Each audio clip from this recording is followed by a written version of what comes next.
pagiku cerahku, matahari bersinar, ku gendong tas merahku di pundak. Assalamualaikum. Waalaikumsalam. Bagaimana kabarnya anak-anak? Alhamdulillah, luar biasa. Allahu Akbar.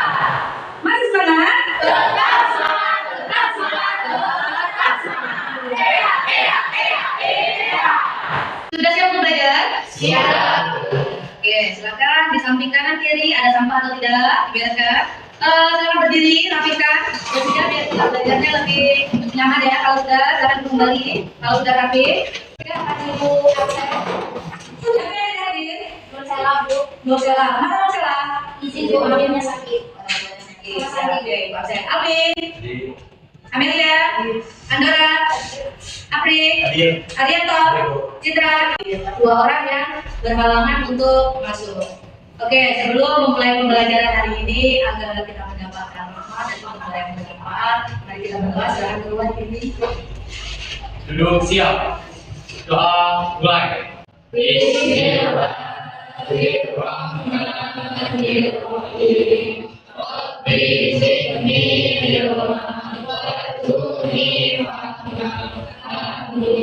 Dilanjutkan membaca surat pendek, surat Al-Fatihah. Bismillahirrahmanirrahim. Alhamdulillahi rabbil alamin. Ar-Rahmanirrahim. Maliki yaumiddin. Iyyaka na'budu wa iyyaka nasta'in. Ihdinas siratal mustaqim. Siratal ladzina an'amta 'alaihim ghairil maghdubi 'alaihim waladdallin. Amin. Semoga para malaikat akan mengampuni bagi orang-orang yang menuntut hidupnya. Indonesia cinta tanah air, nasionalisme, mari kita merdeka. Silakan berdiri. Oke, depan. Berdiri, kita menyanyikan lagu wajib dimulai.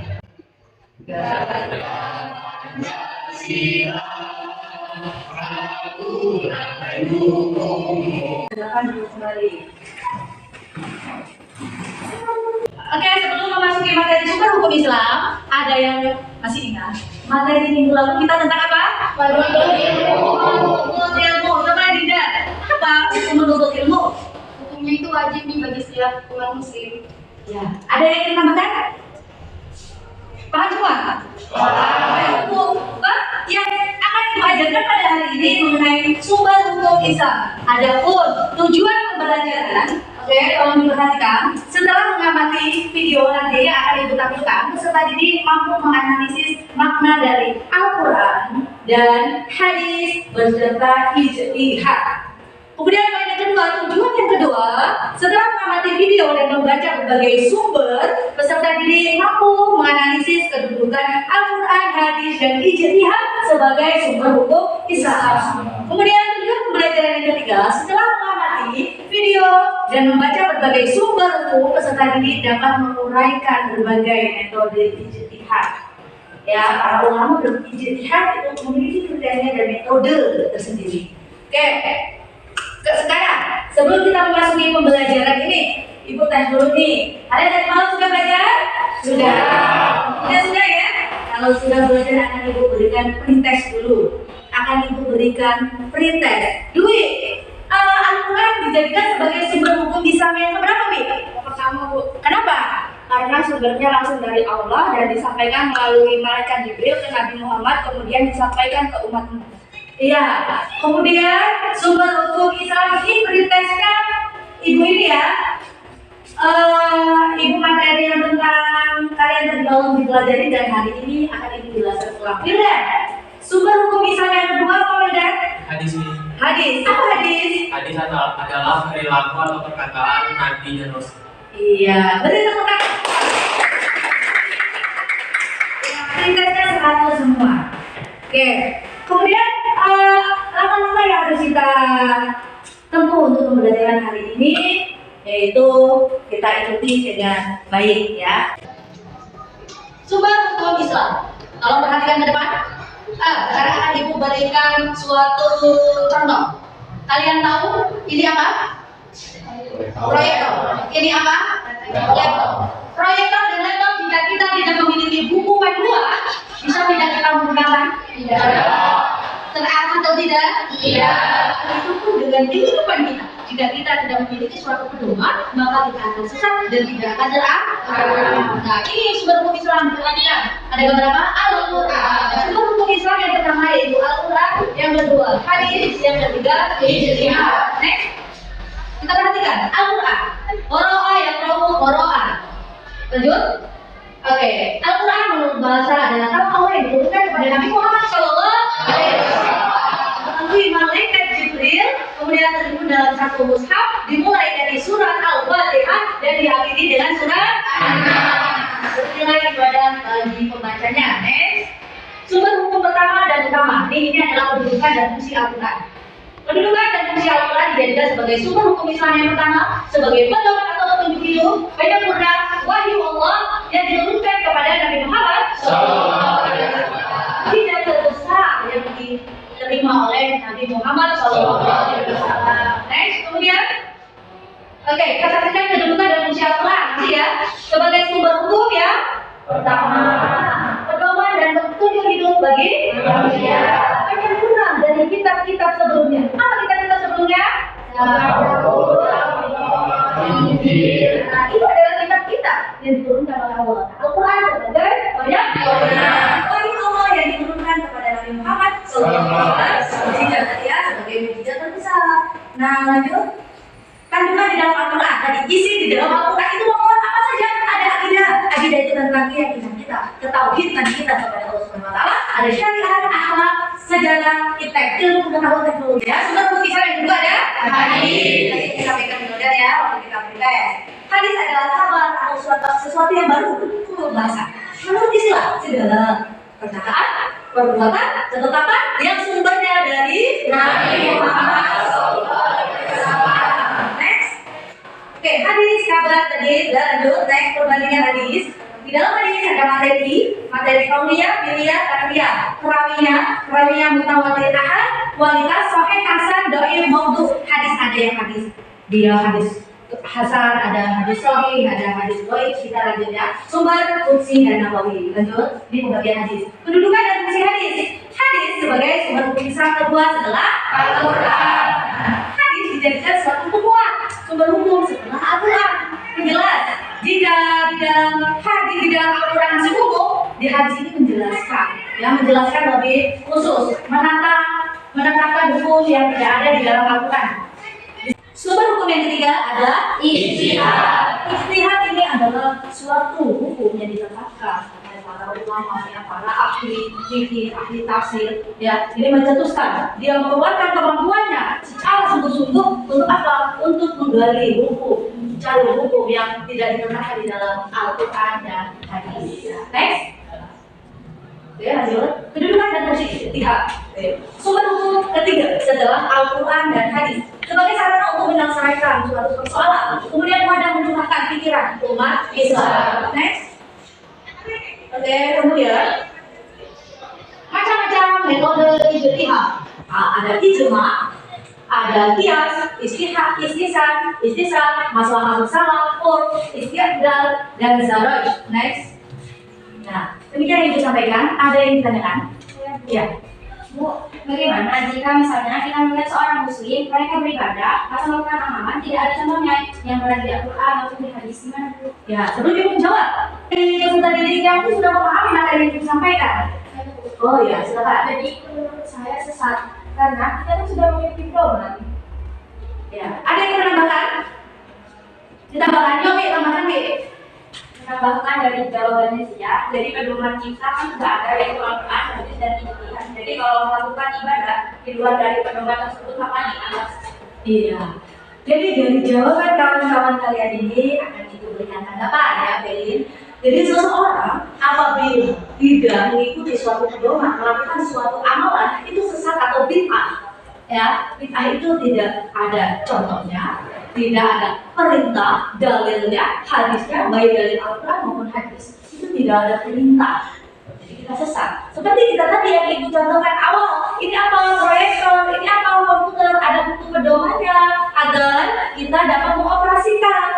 Nah, kalau pedoman tersebut kita tadi kayak melakukan ibadah tidak ada pedomannya, maka akan sesat. Dan kita mengoperasikan komputer dan proyektor tidak ada buku pedomannya, proyektornya rusak.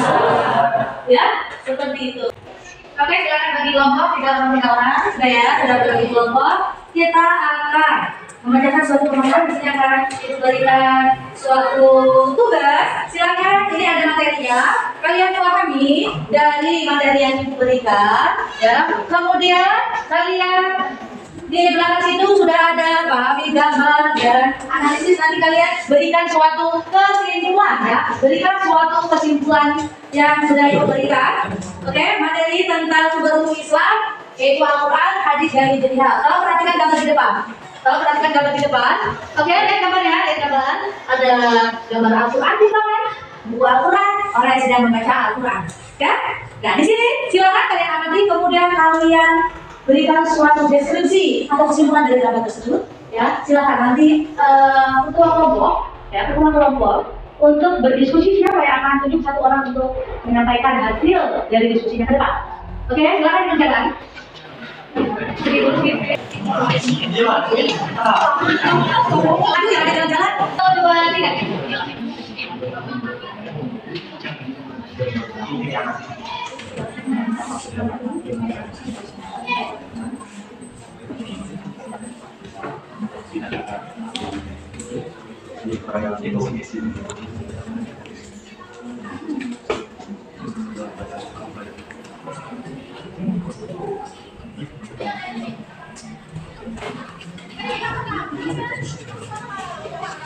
Gambar tersebut ya, waktunya 5 menit belum menyelesaikan.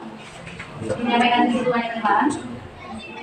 Oke, setelah kalian kerja kelompok dalam waktu 5 menit, silakan kelompok 1 untuk mempresentasikan hasil diskusi kelompoknya. Silakan.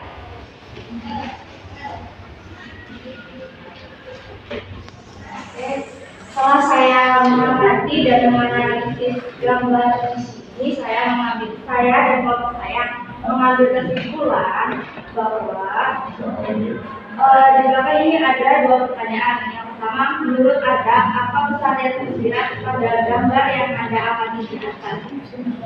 Menurut saya dan kelompok saya adalah membaca Al-Quran merupakan suatu yang bernilai ibadah, di mana pahalanya kelak akan dipertimbangkan di yaumul mizan atau hari pertimbangan. Yang kedua, bagaimana sikap Anda ketika menjadikan Al-Quran sebagai sumber usul yang utama dalam kehidupan? Dari hasil diskusi kami menyimpulkan bahwa menjadikan Al-Quran sebagai pedoman dalam memecahkan persoalan dan permasalahan dalam kehidupan sehari-hari. Silakan berikan tanggapan. Apakah benar? Siapa yang memberikan tanggapan? Angkat tangan. Ayo, Ozi, silakan berikan tanggapan. Benar atau tidak yang disampaikan oleh kelompok 1? Ya, menurut saya apa yang dijelaskan tadi itu semua benar. Karena Sedikit. Oke, ada yang memberikan suatu tanggapan untuk kelompok 1. Silakan. Iya, silakan deh. Sampaikan tanggapannya. Menurut saya benar, karena Al-Quran adalah pedoman yang sama. Ya, beri tepuk tangan. Menyampaikan kesimpulan pembelajaran kita pada hari ini. Siapa yang ingat dulu? Wah, hebat semua ya, semua angkat tangan. Silakan, ibu pilih salah satu ya, Melin ke depan.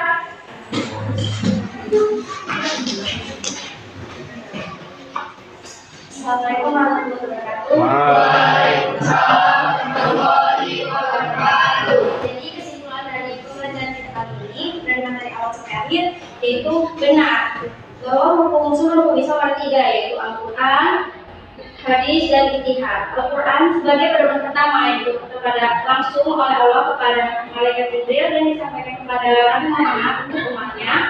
Dan hadis berupa ucapan dan perilaku. Ijtihad merupakan hasil musyawarah para ulama ahli tafsir ibadah agama dalam merumuskan suatu hukum jika hukum tersebut tidak ada di dalam Al-Quran dan hadis. Oh ya, itulah kesimpulan dari materi yang akan kita bahas sedikit ya. Jadi kesimpulannya, sumber hukum atau pedoman itu umat manusia itu ada Al-Quran, hadis, dan ijma. Satu lagi sebenarnya ada yang masuk golongan ijma, yaitu kias.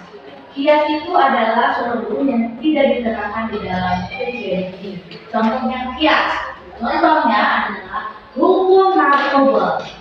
Hukum narkoba tidak ada hukum yang dilakukan.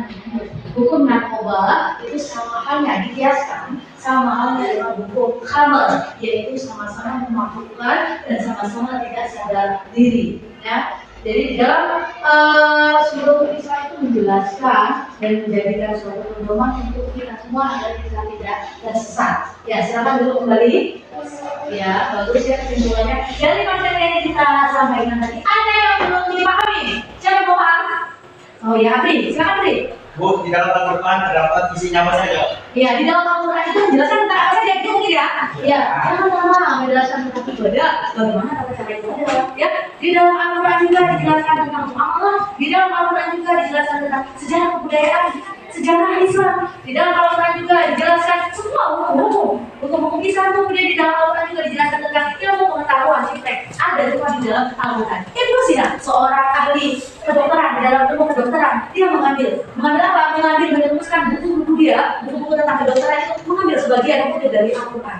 Jadi sudah jelas di dalam Al-Quran semua sudah tercakup, semua sudah dijelaskan di dalam Al-Quran. Jika penjelasan di dalam Al-Quran itu masih umum, ya sudah cukup kita pahami, maka dijelaskan kembali di dalam hadis. Ini dua ahli dan kawan-kawan. Paham di sini? Paham.